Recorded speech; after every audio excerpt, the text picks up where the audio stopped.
Hello દોસ્તો, કેમ છો? તો સ્વાગત છે મારા નવા વ્લોગમાં. તો અત્યારે ફ્રેશ થઈ ગયો છું મસ્ત મજાનું અને તૈયાર થઈ અને નાસ્તો બાસ્તો કરી દીધું છે. તો હવે જાઉં છું હું લાઇબ્રેરી ફટાફટ. તો ફાઇનલી હું નીકળી ગયો છું લાઇબ્રેરી જવા.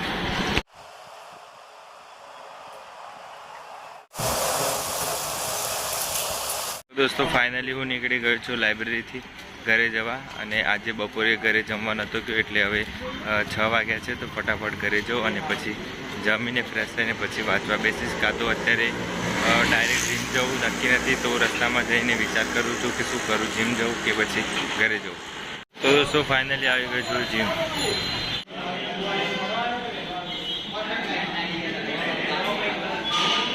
તો દોસ્તો ફાઇનલી વર્કઆઉટ ખતમ થઈ ગઈ છે અને હવે જાઉં છું હું ઘરે. વરસાદ પણ ચાલુ થઈ ગયો છે એટલે વરસાદમાં થોડા ભીના થતા જઈએ. તો દોસ્તો મસ્ત મજાનું ફ્રેશ થઈને હું બેસી ગયો છું મારા સ્ટડી ટેબલ ઉપર અને આજે જે છે મારી સબ્જેક્ટ એ પૂરું થઈ ગયો છે, હિસ્ટ્રી, અને જાહેર વહીવટ પણ જોડે જોડે ચાલુ છે. તો જાહેર વહીવટ થોડું વાંચ્યું છે અને અત્યારે પ્રેક્ટિસ કરવાની છે મારે આન્સર રાઇટિંગની. તો મારી જોડે આ બુક છે યુવાની પીએસઆઈ માટે, જે ગુજરાતી અંગ્રેજી છે એ. તો કાલે મેં અહેવાલ લખ્યો હતો, પછી આજે મારે લખવાનું છે એક નિબંધ લખવાનું છે એ. તો એ લખી દો ફટાફટ અને હું કેવી રીતે પ્રેક્ટિસ કરું છું એ પણ બતાવીશ. એનાથી તમને ખબર પડે કે કેવી રીતે પ્રેક્ટિસ કરવાની અને કેવી રીતે આન્સર રાઇટિંગ પ્રેક્ટિસ કરવાની. એકદમ કોરું પત્તું લેવાનું છે આવી રીતનું. તો એ કોરા પત્તામાં જ હવે આન્સર શીટ આવવાની છે એવું કીધું છે હસમુખભાઈ સાહેબે. એટલે એ કોરા પત્તામાં આપણે પ્રેક્ટિસ કરીશું તો એનાથી સારું બેનિફિટ રહેશે. એટલે હું કોરા પત્તામાં જ પ્રેક્ટિસ કરું છું. એટલે ફટાફટ જે મારું લખવાનું છે એ લખવાનું ચાલુ કરું અને જાહેર વહીવટ છે થોડું વાંચી લેવાનું છે. તો એ વાંચી લો અને આજે હિસ્ટ્રી સબ્જેક્ટ ફાઇનલી મારો પૂરો થઈ ગયો છે આખો. એટલે હવે કાલે મારે બંધારણ આજે થોડું રિવિઝન કર્યું લાઇબ્રેરીમાં અને મેથ્સના થોડા એક્ઝામ્પલ સોલ્વ કર્યા. એમ 4 જેવા સબ્જેક્ટ થોડું કરું છું એટલે વાંધો નથી આવતો. કાલે ભૂગોળ વાંચું કાં તો જાહેર વહીવટ છે એ પૂરું કરી દઉં અને પછી મારે જે આગળ વાંચવાનું છે એ વાંચવાનું કરી એટલે જાહેર વહીવટ પૂરું થઈ જાય. પછી બંધારણ ફરીથી એકવાર વાંચી લો કે બંધારણ 25 માર્કનું છે અને કોન્સ્ટેબલમાં 30 માર્કનું છે.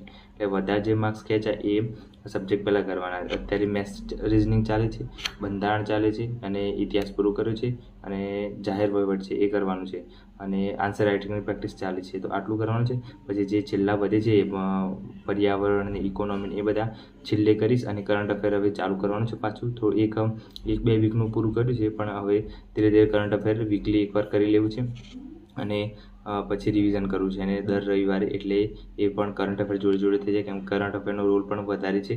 એટલે જે રોલ વધારે હોય એ વધારે કરવાનું. જે સબ્જેક્ટનો રોલ વધારે છે જેમ કે મેથ્સ રિઝનિંગનો છે અને બંધારણનો છે, કરંટ અફેરનો છે, આ 4 સબ્જેક્ટ એવા છે જે તમને આરામથી 150 માર્ક્સ લાવી શકે છે. 150 નહીં તો પણ આસપાસ 120 130 આસપાસ આવી જાય એવા માર્ક્સ છે. એટલે એ તૈયાર કરી દેવું જરૂરી છે. તો હું પહેલાં ફટાફટ મારી જે આન્સર રાઇટિંગ છે એ પ્રેક્ટિસ કરી લો અને પછી તમને બતાવું કે મેં કેવી રીતની. દોસ્તો મસ્ત મજાનું મેં લખી દીધું છે અહેવાલ, જે 3 મેળા વિશે લખ્યો છે અહેવાલ, જે યુવાની બુકમાં આપેલું છે એ પ્રમાણે. તો આ રીતનો અહેવાલ લખ્યો છે, તમે જોઈ શકો છો કે કમસે કમ 7-8 લીટીઓમાં એક ફકરો પાડવાનો, આટલો એક પેજમાં 4 ફકરા હોવા જોઈએ અને અહેવાલ હંમેશા ભૂતકાળમાં જ લખાય અને તારીખ લખવાની અને સ્થળ લખવાનું અને અહેવાલની હેડલાઇન લખવાની. અને આ રીતનો અહેવાલ લખ્યો છે મેં. તો તમે કોમેન્ટમાં જણાવજો કે કેવો અહેવાલ લખ્યો છે. અને કાલે મેં લખ્યું હતું નિબંધ, તો નિબંધ આ રહ્યો. નિબંધ આવી રીતે લખ્યો છે મેં, ફકરો પાડવાનો અને પછી પાછો ફકરો પાડવાનો એવી રીતનો. પછી પાછળ એક પેજમાં પાછું બીજું અડધું લખ્યું છે.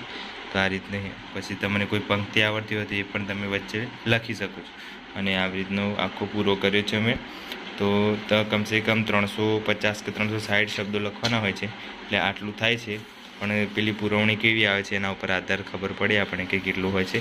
પણ આવી રીતના બ્લેન્ક પેજમાં મેં પ્રેક્ટિસ કરી છે. આવી રીતના હવે ચાલુ રાખવાની છે મારે પ્રેક્ટિસ.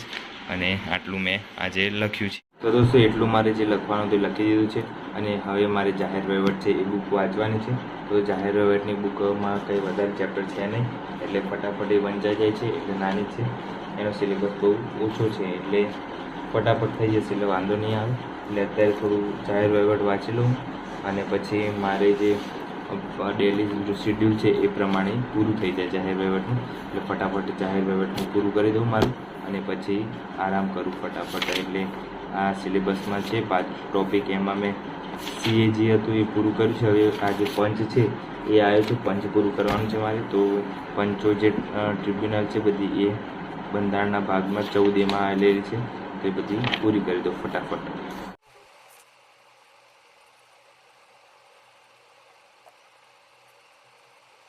તો દોસ્તો મારું જે જાહેર વહીવટ હતું એ પૂરું થઈ ગયું છે, અને આજે મેં બંધારણની નોટ્સ તમારા માટે બનાવી છે, આગળ જે લખવાનું બાકી હતું એના માટે. તો બતાવું તમને કે કેવી રીતની મેં નોટ્સ બનાવી છે. આગળ એ પાર્ટ 3 બંધારણની નોટ્સ મૂકવાની બાકી છે મારે, તે હું ટેલિગ્રામ પર અપલોડ કરી દઈશ, અને પછી તમને ઉપયોગી થશે. એટલે હું તમને બતાવું કે કેટલું આગળ નવું લખ્યું છે. તો મૂળભૂત અધિકારના પહેલાં આ રાજનીતિના માર્ગદર્શન સિદ્ધાંત છે એ લખ્યું છે. એ રીતના ભાગ 4માં છે, અનુચ્છેદ આટલા આવે છે, કયા કયા અનુચ્છેદ આવે છે એ બધું આમાં ડિટેલમાં મેં બતાવેલું છે, અને તમને ખૂબ યુઝફુલ થશે. તો વાંધો નહીં આવે. અને કેવી રીતનું લખ્યું છે બતાવી દઉં. આ રીતનું મેં લખ્યું છે. તો આની નોટ્સ થોડા સમયમાં હું ટેલિગ્રામ પર અપલોડ કરી દઈશ. આ છેલ્લી નોટ્સ છે પાર્ટ 3. તો તમે બહુ ટાઈમથી રાહ જોઈ રહ્યા હતા, તો એ અપલોડ કરી દઈશ હવે. મૂળભૂત અધિકારો એમાં પણ આવી જાય છે. તો મૂળભૂત અધિકારના જે 7 પહેલાં 7 હતા, અત્યારે હવે હાલ 6 છે. તો એ 6ના ડિટેલમાં એ અરજી લખવાનું બાકી છે. જો તમારે ડિટેલમાં ના જોતું હોય તો હું અપલોડ કરી દઉં, અને ડિટેલમાં જોતું હોય તો 1-2 દિવસ રાહ જોવું પડશે. તો તમને સારી નોટ્સ મળી રહેશે. એટલે કે કોમેન્ટ કરજો કે અત્યારે જોઈતો તો અત્યારે અપલોડ કરી દઉં, કાં તો 2 દિવસ પછી અપલોડ કરું. તો આ રીતનું મેં લખી છે, તો તમને યુઝફુલ થશે. બરાબર. તો દોસ્તો મારું જે લખવાનું પૂરું થઈ ગયું છે, અને જાહેર વહીવટ હતો એ ટોપિક પૂરું થઈ ગયું છે. તો હવે મારે બધું ઓલમોસ્ટ આજનું જે શેડ્યુલ હતું એ પ્રમાણે બધું પૂરું થઈ ગયું છે. તો હવે વહેલા ઉઠવાનું છે કાલે, તો સૂઈ જવું હવે. અને જો ચેનલ પર નવા હોય તો સબસ્ક્રાઈબ કરી દેજો, અને ટેલિગ્રામ જોઈન ના કરી હોય તો જોઈન કરી દેજો. એમાં સારું અપડેટ નાખતો રહું છું.